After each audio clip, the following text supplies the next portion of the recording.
Hello friends, my name is Dr. Satyaranjan Patra, orthopedic surgeon.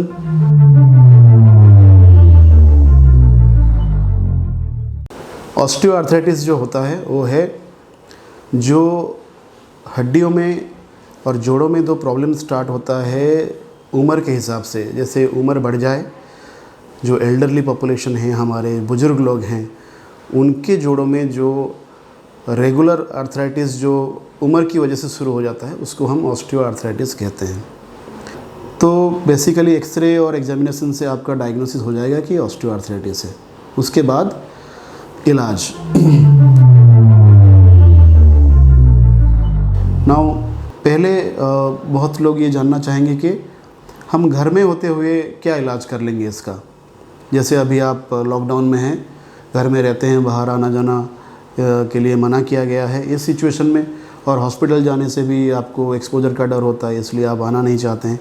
तो इस situation में आप इसका इलाज घर में क्या कर सकते हैं। तो बेसिक कुछ इलाज हैं जो सभी के घर में मौजूद होते हैं।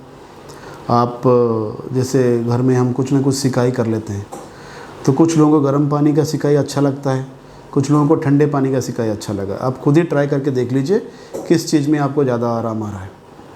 अगर आपको हल्का गुनगुने पानी से सिकाई में आराम आता है तो अच्छी बात है, आप उसको रेगुलरली यूज कर सकते हैं। मान लीजिए किसी दिन बहुत ज़्यादा दर्द है, तो घर में छोटे मोटे जो दर्द की दवाई होती है, मान लीजिए क्रोसिन है, पैरासीटामोल का टैबलेट है, इसको आप एक आध बार ले सकते हैं। रीजनेबली सेफ़ है पैरासीटामोल यूज़ करना। हम सर दर्द के लिए, बुखार के लिए भी ले लेते हैं, तो इसके लिए भी अगर आप पैरासीटामोल लेंगे तो कुछ हद तक आपका दर्द, जो बहुत ज़्यादा दर्द हो रहा है, उस कंट्रोल में आएगा।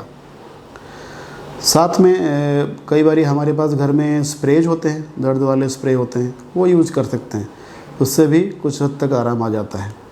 तो सिकाई लेना, स्प्रे करवाना या फिर थोड़ा बड़ा मालिश कर लेना, उससे रेगुलर आराम जो है वो आप कर सकते हैं घर में, ये सब हो जाता है।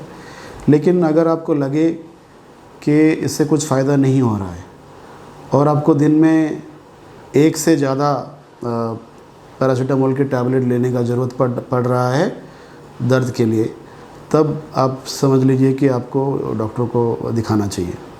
तो खुद ही डिफरेंट मेडिसिन ट्राई मत करिए। ऐसे ही चले गए आप किसी फार्मेसी से, जो मर्जी आया वो फार्मासिस्ट को दे देते हैं, उसको ले लिए। ये ज़्यादा दिन नहीं चलना चाहिए। एक आध दिन के लिए ठीक है, लेकिन ज़्यादा दिन चलने से आपको नुकसान हो सकता है। आप डॉक्टर का सलाह लीजिए कि कौन सी दवाई आपके लिए सूटेबल है, जो आपको लेना चाहिए। आप जब डॉक्टर के पास पहुंचेंगे, फिर सवाल होता है कि डॉक्टर आपको क्या एडवाइस करने वाले हैं।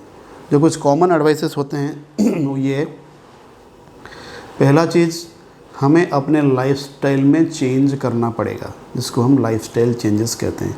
डे टू डे जो हमारी एक्टिविटीज़ है, रोज़मर्रा की जो ज़िंदगी है, हमें उसको कुछ हद तक तो बदलना पड़ेगा। क्योंकि जैसे हमने डिस्कस किया, नीचे बैठने से, इंडियन टॉयलेट यूज़ करने से, सीढ़ियाँ ज़्यादा चढ़ने से, इससे आपका दर्द बढ़ता है, तो आपको वो अवॉइड करना है। अगर आप नीचे बैठ के पूजा करते थे, वो हैबिट आपको चेंज करना पड़ेगा। नीचे बैठ के पूजा करना आपके लिए ठीक नहीं है। अगर आपको ऑस्टियोआर्थराइटिस है तो नीचे बैठ के खाना खाते थे, तो ऊपर चेयर टेबल में बैठ के खाना खाने की कोशिश करिए। उसी तरह मान लीजिए आपको बहुत ज़्यादा सीढ़ियाँ चढ़ना होता है, आप कॉन्शियसली कोशिश करेंगे तो वो उसमें थोड़ा कमती किया जाए, क्योंकि उस पर घुटनों पे बहुत ज़्यादा जोर पड़ता है। घर में अगर इंडियन टॉयलेट है, आप उसको चेंज करने की कोशिश करिए कि उसमें एक वेस्टर्न स्टाइल का टॉयलेट आप घर में बनाएं। अगर घर में बुज़ुर्ग लोग हैं तो वेस्टर्न टॉयलेट होना चाहिए। और मान लीजिए आप किराएदार हैं और आपके वेस्टर्न टॉयलेट तुरंत नहीं बन सकता, तो मार्केट में वेस्टर्न टॉयलेट के फिटिंग वाले कुछ इंस्ट्रूमेंट्स और चेयर्स अवेलेबल हैं, उसको भी आप घर में लेके यूज कर सकते हैं इस सिचुएशन में। दूसरा है खड़े हो, कई लोग काम करते हैं खड़े होके। बहुत सारे हमारे माँ बहनें हैं जो खड़े होके घंटों रसोई वगैरह करते रहते हैं, उसमें भी कई बारी दर्द होता है। उसके लिए आप एक चेंजेस कर सकते हैं कि अगर आपका जो रसोई का प्लेटफॉर्म है ऊपर है और आपको खड़े होके करना होता है रसोई, आप उसको चेंज कर सकते हैं। अपना जो चूल्हा वगैरह जो है उसको आप थोड़ा नीचे लाने का प्लान करिए।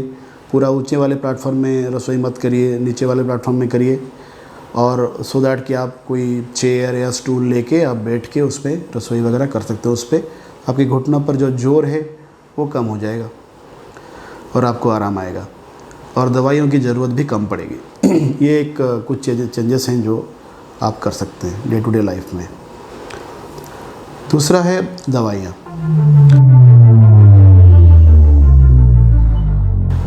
दवाई जैसे हमने डिस्कस किया, कुछ है पेन किलर्स, जो कॉमन लैंग्वेज में हम पेन किलर्स बोलते हैं, हमारे साइंटिफिक लैंग्वेज में इसको एनाल्जेसिक्स बोला जाता है। इनका काम है दर्द को तुरंत कम करना।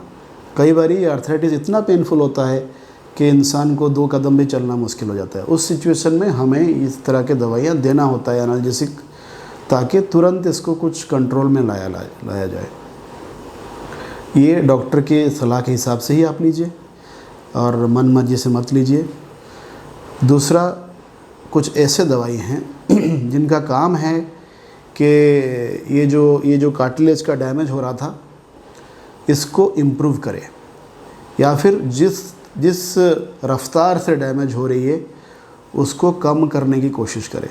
ये कुछ दवाइयाँ होते हैं जिनको कहते हैं डिजीज़ मॉडिफाइंग ड्रग्स, इनका काम है। और कार्टिलेज प्रोटेक्टिंग ड्रग्स बहुत सारे हैं मार्केट में, बहुत सारे ऐसे दवाइयाँ हैं, लेकिन अब डॉक्टर की सलाह के हिसाब से ही आप ये दवाइयाँ ले सकते हैं। उससे कई लोगों को उससे आराम होता है, कुछ लोगों को बहुत अच्छा आराम होता है, कुछ लोगों को मीडियम टाइप का आराम होता है, बोलते हैं कि हाँ पहले से बेटर है लेकिन पूरी तरह से ठीक नहीं हुआ, और कुछ लोग हैं जिनको बिल्कुल आराम नहीं होता। ये तो पेशेंट और पेशेंट के ऊपर डिपेंड करता है, तो ये डॉक्टरों के ऊपर है। अगर आपको एक दवाई शूट नहीं कर रही है, उससे आराम नहीं हुआ, तो उसको चेंज करके कोई दूसरा टाइप का दवाई यूज कर सकते हैं। दूसरा और एक चीज़ होता है ऑस्टियोआर्थराइटिस में, आप भी जानते हैं, किसी भी जॉइंट के अंदर एक लिक्विड होता है जिसको हम साइनोवियल फ्लूइड कहते हैं। इसका काम है, ये एक ऑयल की तरह काम करता है, एक लुब्रिकेटिंग फ्लूइड है। इसका काम है वहाँ पे फ्रिक्शन को मेंटेन रखे। जैसे हम गाड़ियों में इंजन ऑयल डालते हैं, मान लीजिए इंजन ऑयल ही है हमारे घुटने के लिए। ये भी जैसे हमारी उम्र बढ़ती जाती है, धीरे धीरे इस लिक्विड का जो क्वालिटी है वो भी कम होते जाता है। जिस तरह का क्वालिटी एक यंग आदमी में है, वो एल्डरली पॉपुलेशन में 60+ पॉपुलेशन में उनकी जो लिक्विड है वो क्वालिटी उतनी अच्छी रहती नहीं है। तो ये साइनोवियल फ्लूइड अगर क्वालिटी कम हो जाए तो जॉइंट में ज़्यादा पेन हो सकता है। तो आजकल कुछ दवाइयाँ ऐसे हैं जिनसे हम इन साइनोवियल फ्लूइड को बदल सकते हैं। रेडिली अवेलेबल है मार्केट में। They are costly no doubt, but जो अच्छी चीज़ें हैं वो कॉस्टली हैं, जो अच्छे प्रोडक्ट्स हैं। इनमें डॉक्टर क्या करते हैं, आपका टेस्ट वेस्ट करने के बाद सिरिंज से एक छोटा सा इंजेक्शन देना होता है। हम क्या करते हैं, उसमें पहले सिरिंज डाल के जो आपका पुराना फ्लूइड है उसको निकाल लेते हैं और उसकी जगह ये जो मार्केट में अवेलेबल जो लिक्विड है इसको डाल देते हैं। इसको साइनोवियल फ्लूइड रिप्लेसमेंट कहा जा सकता है। इससे वो फिर पहले की तरह अच्छे क्वालिटी का फ्लूइड हो गया, तो वो बेटर काम करेगा और आपको आराम आ सकता है। अगेन वही सेम चीज़, कुछ लोगों में बहुत अच्छा आराम आता है, कुछ लोगों में मीडियम टाइप का आराम आ सकता है, कुछ लोगों में बिल्कुल भी सेटिस्फेक्शन ना हो, ऐसा भी हो सकता है। पेशेंट टू पेशेंट ये डिफ़र करता है। उसके आगे है मान लीजिए आपकी जॉइंट बहुत ज़्यादा डैमेज है, फिर भी हम दवाई देते हैं, और ये दवाइयाँ जो हैं जो डिजीज़ मॉडिफाइंग ड्रग्स हैं, आप कम से कम कुछ महीनों अगर इसको यूज़ नहीं करेंगे तो उसका कोई फ़ायदा आपको पता नहीं चलेगा। ऐसा नहीं है कि आप 10 दिन दवाई खाए, 15 दिन दवाई खाए और आपको आराम आ गया। इज़ वेरी वेरी रेयर, ऐसा नहीं होता है, क्योंकि जो बीमारी है वो सालों से है। किसी में 10 साल, 20 साल, 25 साल से ये बीमारी है, और इतने सालों से जो बीमारी वहाँ पे पनप रही है वो 15-20 दिन में ठीक नहीं होने वाला है। तो जो भी दवाई डॉक्टर आपको एडवाइस कर रहे हैं उसे अगर आप कम से कम 3 से 4 महीने आप यूज़ करेंगे तो उसमें कोई फ़ायदा होने की संभावना है।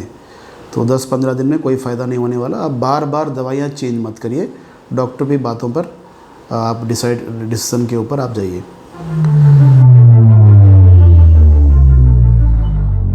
कुछ ऐसे पेशेंट हैं, कुछ ऐसी बीमारी हैं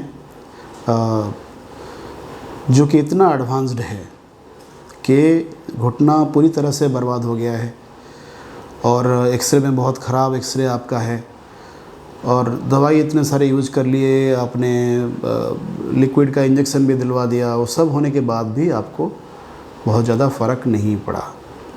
कुछ ऐसे ऑपरेशन आजकल अवेलेबल हैं जिनसे हम ऑस्टियोआर्थराइटिस का इलाज कर सकते हैं। इसमें क्या है, जो जैसे हमने देखा कि जो जॉइंट है ख़राब हो गया, घिस घिस के ख़राब हो गया, अब ये सरफेस पूरी तरह से ख़राब हो गया है। इस सरफेस पे आप कुछ भी कर लें, चलने से आपको दर्द होगा। इसलिए जो नया ऑपरेशन है उसमें क्या करते हैं, इस सरफेस को चेंज कर दिया जाता है। एक आर्टिफिशियल जॉइंट है, इसका एग्जांपल ये है आपके सामने। इसमें आप क्या देख रहे हैं, जो ये थाई की हड्डी का जो एंड था, जो कार्टिलेज ख़राब हो गया था, उसको अलग कर दिया यहाँ से और उसके ऊपर एक मेटेलिक कैप लग गया है। सिमिलरली एक पैर की हड्डी में जो ख़राब हिस्सा था उसको भी यहाँ से अलग कर दिया गया है और उसमें एक आर्टिफिशियल प्रोस्थेसिस लग गया। इसको कहते हैं प्रोस्थेसिस या फिर इस ऑपरेशन का नाम है टोटल नी रिप्लेसमेंट। जॉइंट को हमने रिप्लेस कर दिया। रिप्लेस करने से हुआ क्या, अब ये जो आर्टिफिशियल चीज़ें हैं इसमें एक स्पेशल टाइप का प्लास्टिक भी होता है बीच में, तो ये मेटल और प्लास्टिक के बीच में जो फ्रिक्शन होता है, तो हड्डियों में जो फ्रिक्शन था उसको हमने कैप कर दिया। अब ये मेटल के साथ प्लास्टिक का फ्रिक्शन होगा, इसलिए पेशेंट को दर्द नहीं होगा।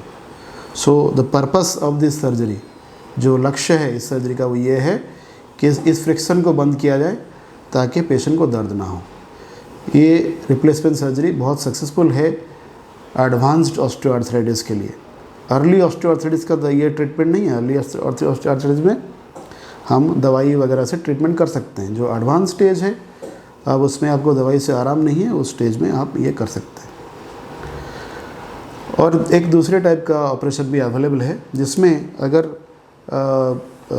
आर्थराइटिस की वजह से आपके जॉइंट्स टेढ़े हो गए हैं, बहुत सारे जॉइंट्स टेढ़े हो जाते हैं, तो इसको अगर सही टाइम में डायग्नोज हो जाए, बहुत बुरी तरह से अफेक्टेड होने से पहले हमें मालूम पड़ जाए कि ये जॉइंट धीरे धीरे टेढ़ा हो रहा है, तो इस जॉइंट को हम सीधा करने का भी ऑपरेशन कर सकते हैं। उसमें वो हड्डी को सीधा कर दिया जाता है ताकि जो बेंड हो रहा है उस बेंड को हम प्रिवेंट कर सकें।